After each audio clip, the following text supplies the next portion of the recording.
El Duomo di Milano is famous throughout the world for its significance in the promulgation of the Christian faith, for its role in the establishment of Catholic traditions of worship, its outstanding musical heritage, and the splendour of its Gothic architecture.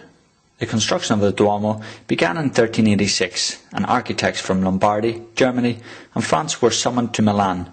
Duke Gian Ghiazzo Visconti wished the marble of Gandolia to be used, and this was transported along the city's Navigli canals. The mark AUF, ad usum fabricae, stamped on the marble meant it was exempt from tax. Consecrated in 1418, the cathedral remained unfinished until the 1800s, when Napoleon, crowned King of Italy, completed the facade. In his enthusiasm, he assured that all expenses would fall to the French treasurer, who would reimburse the Fabrica for the real estate it had to sell. Even though this reimbursement was never paid, it still meant that finally, within only 7 years, the cathedral had its facade completed.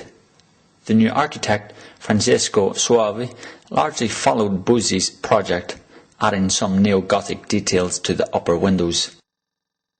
The Duomo di Milano is one of the world's largest churches, being second in size within Italy only to St. Peter's Basilica in Rome, and being the second largest Gothic cathedral in the world after the Cathedral of Seville in Spain. The interior of the cathedral includes a huge quantity of monuments and numerous artworks. The baptistry seen here was commissioned by Pellegrino Pellegrini in 1567. Of purely classical design, the baptistry was created by Pellegrini with total and evident disregard for the style of the building.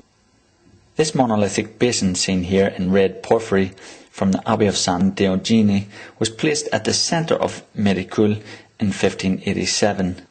It is quite possible that it originally came from the bath of Emperor Maximin Herculeus.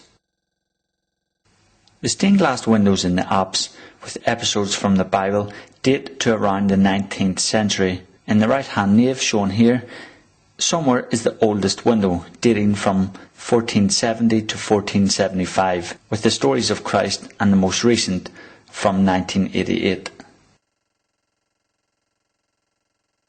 And finally, the American writer and journalist Mark Twain, in his Innocents Abroad, describes the Duomo as follows: "What a wonder it is, so grand, so solemn, so vast, and yet so delicate, so airy, so graceful.